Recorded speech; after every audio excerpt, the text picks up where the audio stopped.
Halo, selamat berjumpa kembali dengan saya Muklis Fadilah dari Daihatsu, Astra Daihatsu Solo Baru. Sebelum kita melanjutkan menonton video ini, silahkan di subscribe, share, like, komen, dan pencet tombol loncengnya ya.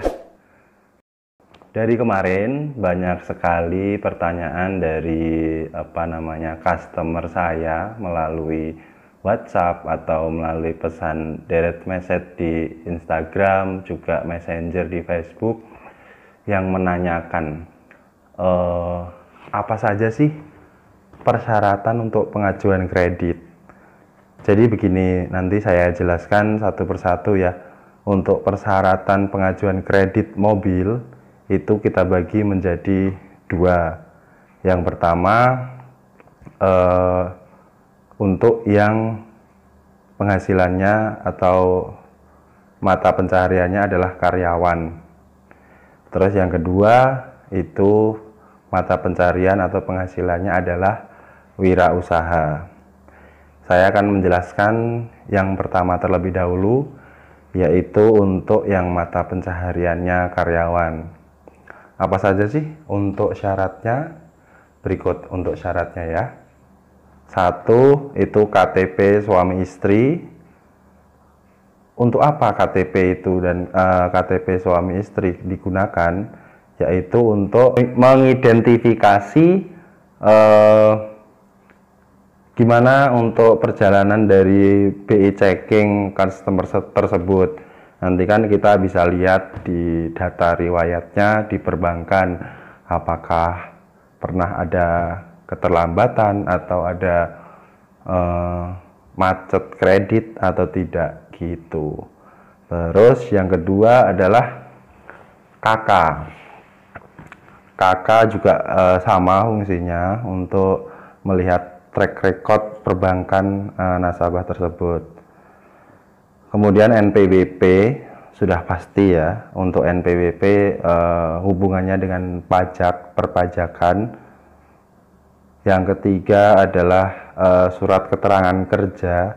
Jadi customer tersebut apabila memang karyawan di perusahaan tersebut atau PNS juga sama saja, itu kita membutuhkan yang namanya surat keterangan kerja. Yang minimal ya bisa kita olah nanti itu kalau sudah masa kerjanya sekitar 1 tahun lebih itu. Terus selanjutnya adalah rekening tabungan atau rekening koran 3 bulan terakhir. Jadi kita kasih bocoran di sini aja sekalian ya. Kenapa sih kok dibutuhkan rekening koran atau rekening buku tabungan? Itu bukan ada maksud apa-apa ya sahabat ya, tapi dari pihak leasing itu akan melihat apakah memang ada setiap bulannya itu transfer yang masuk sesuai di slip gaji. Nah, karena syarat selanjutnya adalah slip gaji, jadi nanti dilihat dari slip gajinya untuk disamakan di rekening tabungan. Apabila di slip gajinya tertera penghasilannya katakanlah 5 juta, dibayar gajinya setiap tanggal 1, maka nanti dilihat dari print tabungan apakah setiap di tanggal 1 itu apakah ada transfer masuk ke rekening tersebut sesuai di slip gaji tersebut gitu. Terus yang terakhir adalah PBB atau pajak bumi dan bangunan. Apa sih kok kita mau kredit mobil yang dibutuhin pajak bumi dan bangunan? Fungsinya buat apa? Jadi gini, kita kasih bocoran lagi juga dari beberapa leasing yang ada yang melakukan kerjasama dengan kami, dalam hal ini Daihatsu, itu tidak menerima atau pasti langsung reject kalau misal ketahuan customer tersebut adalah ngontrak atau dalam arti di sini tidak mempunyai rumah tersendiri gitu.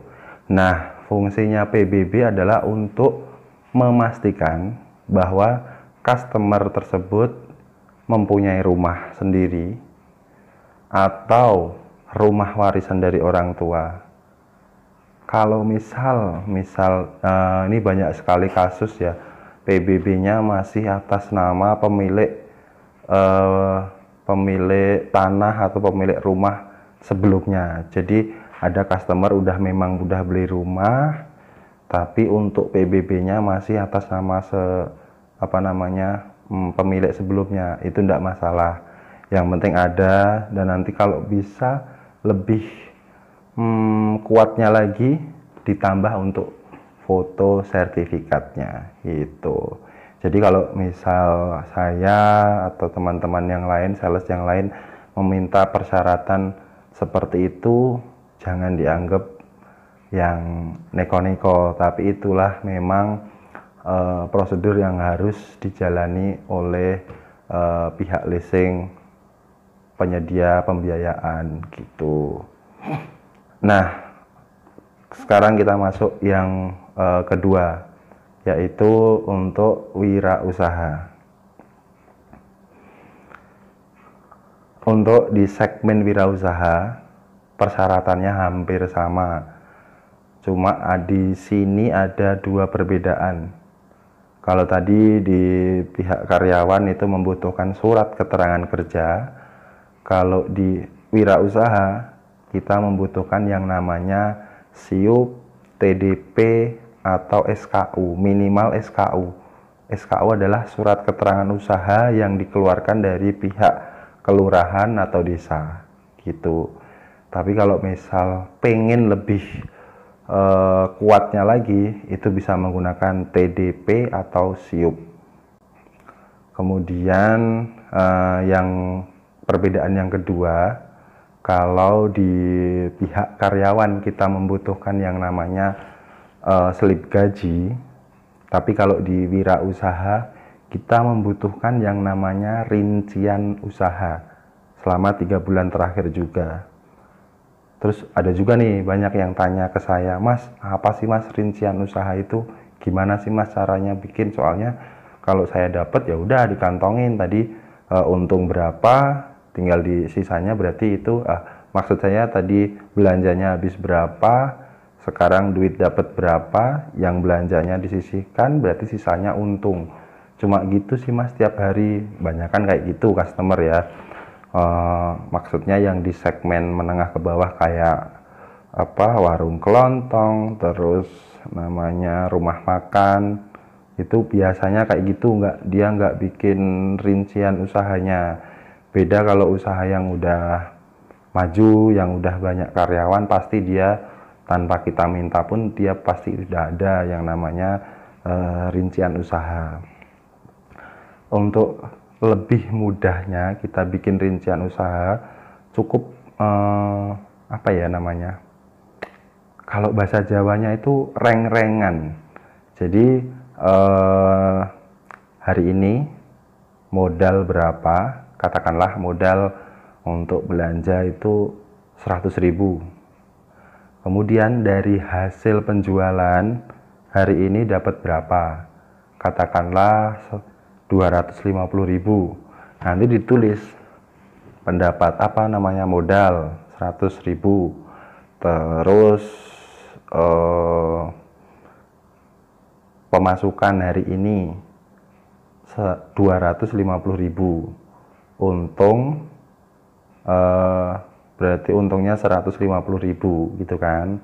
Nah, nanti yang disisihkan atau ditabung berapa, katakanlah misal 100, yang 50 buat makan dan lain-lain harian itu gitu. Nah, itu dibuat selama 3 bulan. Nah, nanti per bulannya kita bikin rata-rata. Jadi nanti dari pihak leasingnya juga bisa melihat, oh bapak ini penghasilannya per bulan sekian berdasarkan data ini gitu. Jadi ya susah-susah gampang sih sebenarnya untuk pengajuan kredit. Tapi kalau memang sahabat semua yakin dan percaya sama saya, pasti saya akan mengusahakan gitu. Mudah bukan untuk caranya? Nah, untuk mengetahui cara lebih detail, lebih pasti, lebih konkret, bisa langsung menghubungi nomor di bawah ini dengan saya Mukhlis Fadilah, Sales Astra Daihatsu Solo Baru.